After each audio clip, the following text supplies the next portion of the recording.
안녕하십니까. 유스타 잉글리시에서 새로 나온 교재 RC를 담당하고 있는 유병조 강사입니다. 우리 지금 부사를 보고 있습니다. 지난 시간 부사 잠깐 한번 복습해 볼까요? 부사는 뭐가 중요했죠? 부사가 등장하는 자리가 중요하다. 부사가 등장하는 자리는 어땠습니까? 굉장히 많다. 왜? 얘가 수식하는 애들이 다양하게 많기 때문에 형용사 부사도 꾸민다, 동사도 꾸민다, 문장도 꾸민다, 구도 꾸민다. 굉장히 다양하게 존재를 했죠. 그죠? 자, 이런 이야기 후에 또 어떤 이야기를 잠깐 했던가요? 부사라고 해서 다 이것저것 다 꾸미는 건 아니다. 동사만 수식하는 애가 있고 부사만 수식하는 애나 형용사나 부사만 수식하는 애나 이런 아이들이 존재한다. 그 다음에 동사와 관련돼서 나오는 애 중에 시제에 관련돼서 시간에 관련된 그런 부사도 있다. 이런 것들을 이제 이야기를 하고 있었는데요. 우리 여기서 한 가지 조금 오늘 두 번째 강의니까요. 복잡한 이야기를 한번 섞어 보도록 하겠습니다. 자, 형용사나 부사를 꾸미는 것 중에 형용사 수식에 대해서 한 개만 이야기를 해볼게요. 형용사를 수식한다라는 것은 두 가지 자리가 있다고 했습니다. 어디 있었죠? 형용사의 등장 위치를 생각해보면 알 수가 있죠. 뒤에다가 명사를 받쳐놓고 앞에서 꾸미는 애가 있다 그랬고요. 또 하나는 보어라는 역할로서 형용사가 나오는 애가 있다라고 이야기했습니다. 자, 그러면은 요렇게 두 개의 밑줄 자리는 둘 다 부사가 들어가는 것이 가능하겠는데 여기서 한 가지 주의하실 게 하나 존재합니다, 여러분. 요 아이는 조금 잘 생각을 해두세요. 나름대로 이제 고난이도 문제에서 나오게 되는 이야기가 되는데, 비동사와 형용사 보어 사이는요, 얘는 틀림없이 부사 자리가 맞아요. 하지만 명사가 나오고 앞에 형용사가 나오고 그 앞에 밑줄 있을 때는 부사가 나오는 경우도 있지만요, 부사가 아니라 형용사가 한 번 더 나오는 경우도 있다는 겁니다. 형용사 할 때도 잠깐 이야기를 했는데 굉장히 까다로운 부분이기 때문에 지금 다시 한번 언급을 하고 지나가는데요. 우리 다시 레슨 3번으로 한번 가보도록 합시다. 레슨 3번에 보시면은 중간에 형용사 수식 부사라는 부분 찾았습니까? 형용사로 끝나는 문장에서 형용사 앞자리는 부사 자리다. 거기에 괄호 2번을 한번 보세요. 밑줄 형용사 명사에서 빈칸은 형용사와 부사가 모두 올 수 있다. 이게 또 무엇을 의미합니까, 여러분? 형용사에서도 잠깐 이야기를 했습니다. 명사를 수식하는 형용사 중에는요, 뒤에 있는 아이의 성질을 나타내는 애들을 나타내는 형용사들이 있습니다. 예를 들어, 비싼이라는 형용사가 나온다면은, 얘는 뒤에 있는 명사의 성질을 수식하는 애가 되겠죠, 여러분. 비싼 자동차 이렇게 들어갈 겁니다. 밑줄 앞에 밑줄이 등장하게 된다면은, 여기에는요, 틀림없이 부사가 들어가서 매우 비싼 자동차라든가, 너무 비싼 자동차라든가 하는 아이들이 정확하게 비싼을 수식을 하는 경우가 있겠죠. 하지만 다른 애들도 존재한다는 겁니다. 예를 들어 시험에 나왔던 애 중에 하나만 말씀을 드리면요. 센터라고 하는 명사가 하나 있고요. 앞에는 메디컬이라는 애가 형용사로 나와 있습니다. 메디컬은요, 의학의 이런 말이죠. 센터는요, 센터입니다. 어떤 단지 같은 걸 얘기하죠. 그럼 여기에 과연 밑줄이 났을 때 여러분이 형용사나 부사를 수식할 수 있는 부사라고 이야기했죠. 강조부사 기억납니까, 여러분? 동사를 수식하진 않고 형용사나 부사를 꾸민다고 했는 애들을 여기다가 집어넣었을 때 과연 말이 되는지 한번 생각해 보세요. 의학센터입니다. 의학의 센터라 그럴까요? 매우 의학인 센터 이런 게 말이 됩니까, 여러분? 얘는 말이 안 되죠. 이 부분은 말이 안 되는 애가 됩니다. 그럼 얘는 어떤 애가 들어가면은 되려 말이 되게 되는지 한번 볼까요? 얘는 유명한 의학센터. 우리말로 하면은 종합병원 같은 개념이 되는데요. 어떻게 됩니까? 얘는 말이 좀 되죠. 유명한 의학센터. 이거는 말이 떨어집니다. 왜 이럴까요, 여러분? 얘는 형용사고 얘도 형용사인데 왜 얘는 부사가 나오고 형용사가 나올까요? 이유는요, 성질이 달라서 그러세요. 그렇습니다, 여러분. 형용사가 얘는 뒤에 있는 명사의 성질 상태를 나타내지만 얘는요, 뒤에 있는 아이의 뭐를 나타냅니까? 종류를 나타내고 있어요. 우리 센터 그러면 우리나라 말로 쓰는 것 중에 애프터 서비스 센터 이런 것도 있고요. 서비스 센터, 센터의 종류죠, 그죠? 메디컬 센터, 병원 같은 개념이라서 종류가 됩니다. 요런 아이들은 앞에 형용사가 한 번 더 나올 수가 있다는 거를 여러분이 좀 주의를 하셔야 되겠어요. 우리 교재에도 보시게 되면은 레슨 3에 아래 보시면은 좋은 예가 나와 있는데요. 봅시다. 이번에 보시면 very good exercise 있어요. exercise가 명사고 good은 형용사죠. 매우 좋은 운동은 말이 될 수가 있습니다. 그죠? 그 다음에 excellent speech도 speech가 연설이죠. excellent 뛰어난입니다. quite 매우 뛰어난 연설 말이 돼요. 하지만 2번 같은 케이스를 한번 볼까요? speech는 연설인데 political이 붙었습니다. 연설도 연설인데 그냥 연설이 아니라 얘는 정치 연설을 얘기하죠. 그러면 그 앞에 great라는 형용사가 또 나와서 대단한 정치 연설 이런 식으로 들어갈 수 있지 않습니까, 여러분? 그래서 뒤에 있는 아이의 종류를 나타내는 아이들이 형용사로 나올 때는 앞에 다시 형용사가 나올 수가 있다. 그럼 어떻게 풀어야 되겠습니까? 여기를 부사를 넣을지 형용사를 넣을지는 요렇게 붙여서 말이 되면 부사가 들어가고요. 요렇게 붙여서 말이 안 되고 요렇게 뒤에 명사랑 붙였을 때 말이 된다면, 유명한 센터가 말이 된다면 얘는 여러분이 다시 형용사를 넣을 줄도 아셔야 되겠습니다. 아시겠죠? 그래서 뒤에 명사가 받치고 있는 상황에서는 앞에 주의를 하시고요. 만약 비동사와 보호사이라면 그냥 가차없이 부사를 넣어주시면 되겠습니다. 아시겠죠? 자, 그러면은 요 아이 잠깐 복습을 하면서 조금은 복잡한 이야기를 우리 한번 해보았고요. 여러분이 지난 강의를 보고 나서 공부를 많이 하셨을 거니까 오늘은 복잡한 이야기의 준비가 잘 되신 거죠. 그죠? 자, 이번에는 우리 레슨 6으로 한번 가볼까요? 레슨 5로 한번 가봅시다. 레슨 5를 보시게 되면은 계속해서 이제 부사의 종류들이 나열됩니다. 지난 시간에 우리 시제 관련 혹은 시간 부사라는 부분을 갖다가 부사의 다양한 종류 중에 하나로 보았는데요. 이번에는 준동사를 수식하는 부사다라는 부분이 어떤 이야기를 하는지 한번 봅시다. 준동사. 문장에는요, 동사가 두 가지 종류가 있었죠. 하나는 정동사가 있었고요. 즉, 주어 동사에 이 동사, 수로의 역할을 하는 동사가 있었지만 또 하나 어떤 애도 있었죠? 투부정사라든가 동명사라든가 그렇지 않으면은 분사라는 아이가 존재했습니다. 그죠? 그래서 다양한 역할을 하는 투부정사와 문장의 명사 자리에 나오는 동명사, 그리고 형용사의 역할을 하는 분사, 이런 아이들이 이제 존재하게 되는데, 학생들이 많이 이제 헷갈려 하시는 게 뭐냐면은 동명사라고 하면은 이름 속에 명사가 섞여 있어요. 그리고 앞에 동자가 붙었죠.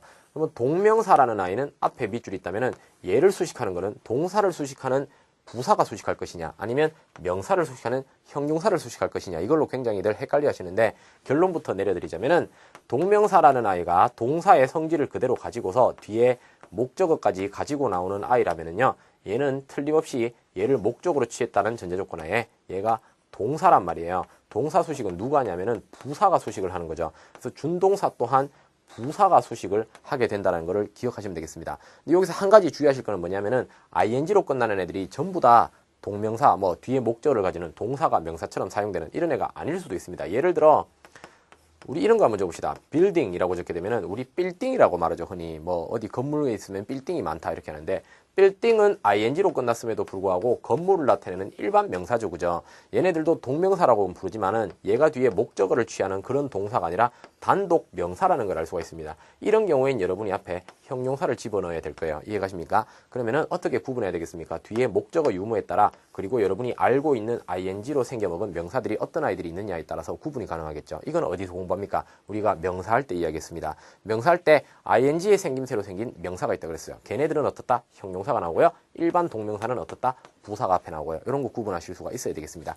투부정사 마찬가지로요. 투와 동사 사이에 부사가 들어가서 수식하는 경우가 제법 자주 등장하고 있고요. 분사 수식도 당연히 부사가 하게 된다는 거 기억하시고, 이 부분은 여러분이 잘 읽어보시면 정리가 되어 있으니까요. 한번 찬찬히 보시기 바랍니다.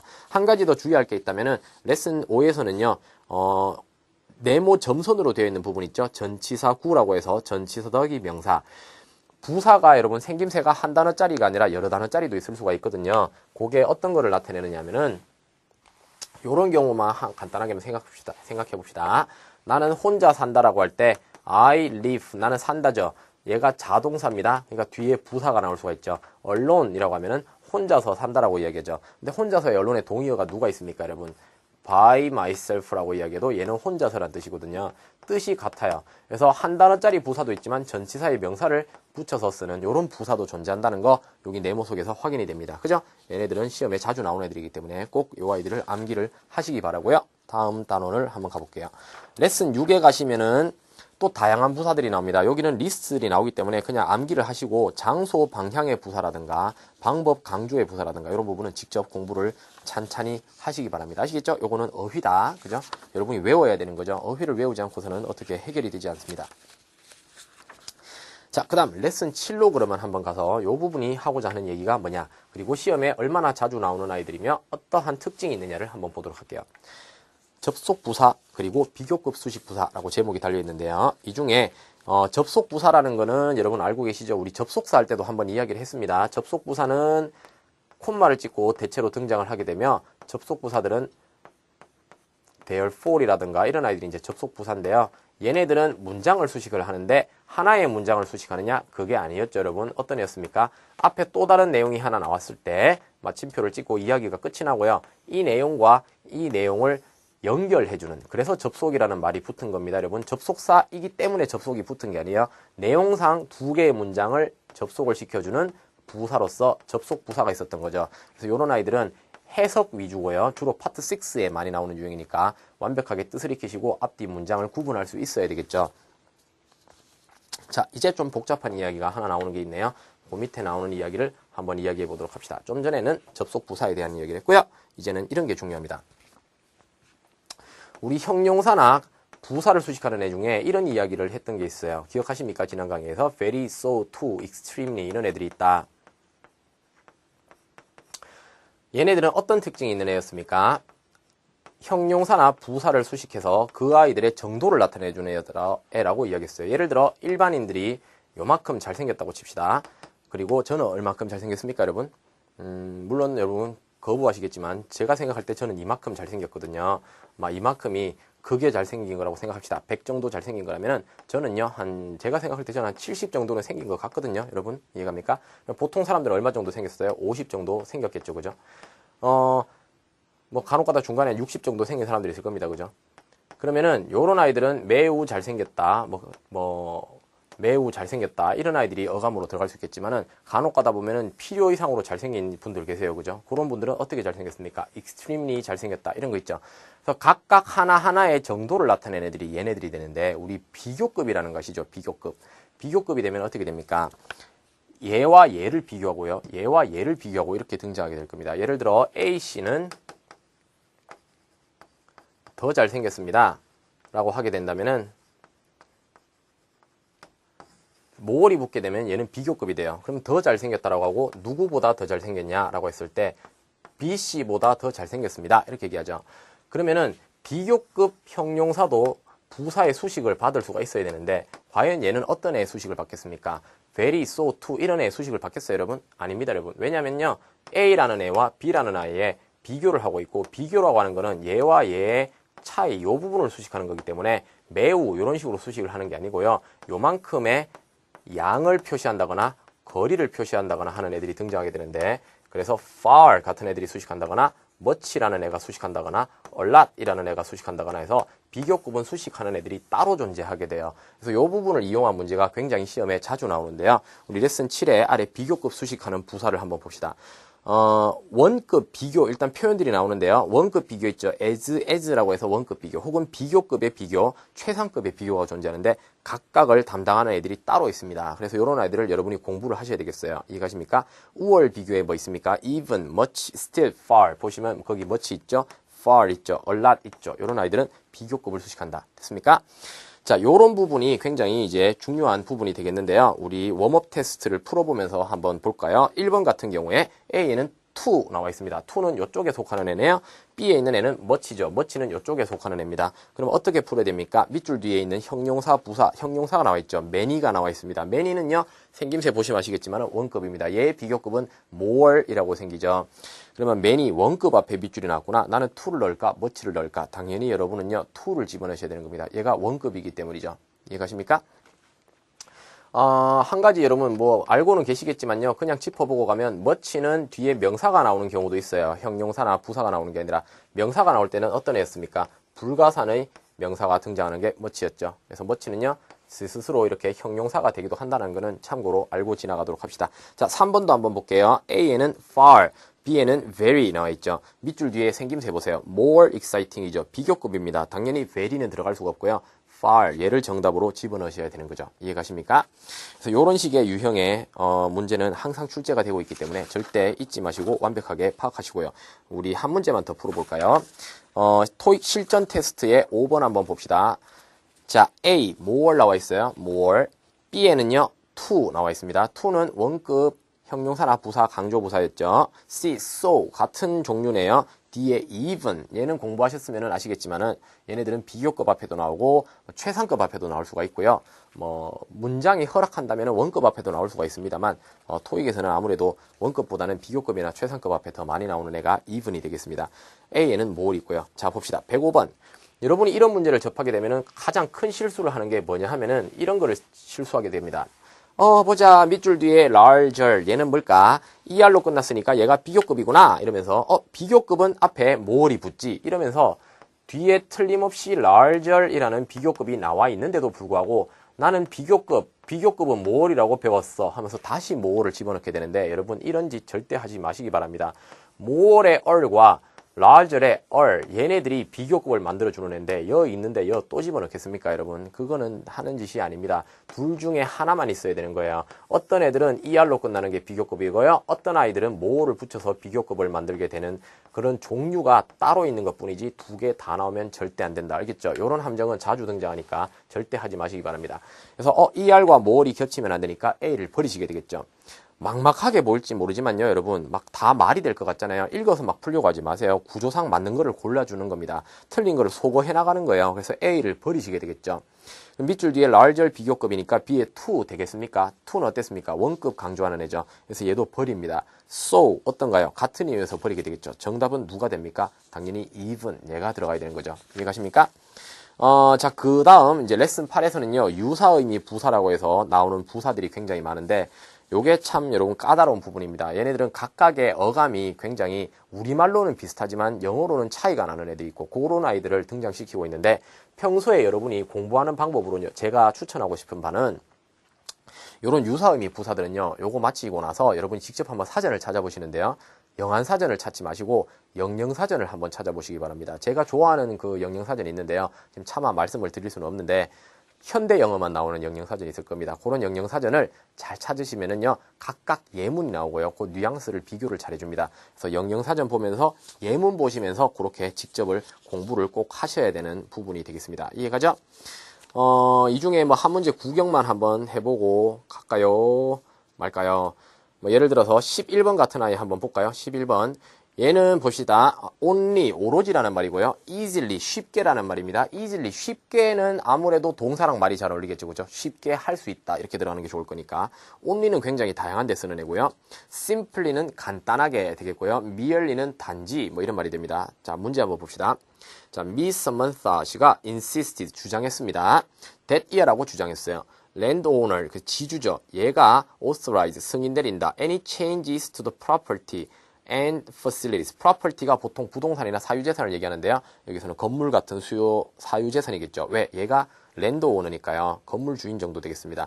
property와 시설 설비에 change를 가한다. 주인, only, 이 사람만 얘가 들어가는 게 맞겠네요. 그죠? 그래서 only가 뒤에 특정한 사람을 달고 나오고 동사가 나온다면은 이 사람만 이거를 할 수 있다. 이렇게 들어가겠어요. 이렇게 쓰는 표현 외에도 only가 나오고 does라는 애를 적어서요. 수식어를 달게 되면은 대명사에서 이야기한 부분인데요. only those with, 예를 들어 those with glasses라고 한번 적어볼까요? only those with glasses는 뭡니까? 안경 낀 사람들만 해서 어떤 이 사람들만 이 행동을 할 수 있다라는 신분을 국한 지어주는 only가 있을 수가 있겠네요. 여기서 정답은 only입니다. 자, 하지만 나머지 애들이 되게 비슷하죠. 예를 들어 simply, 간단하게 예를 들어가겠습니다. merely도 사전을 찾아보면 간단하게라는 비슷한 말을 하게 될 텐데 simply와 merely 이런 아이들이 있다면은 예를 들어 문장 이런 게 있다고 칩시다. You can operate, start라고 한번 적어볼까요? You can start the machine. 그 기계를 시동을 걸 수가 있습니다. 작동시킬 수가 있습니다. 밑줄이 나오고요. by를 하나 끼워놓고 밑줄을 볼까요? 지금 화면 안에 다 잡히나 모르겠습니다. by, 밑으로 좀 내릴게요. by, 밑줄이 나온 겁니다.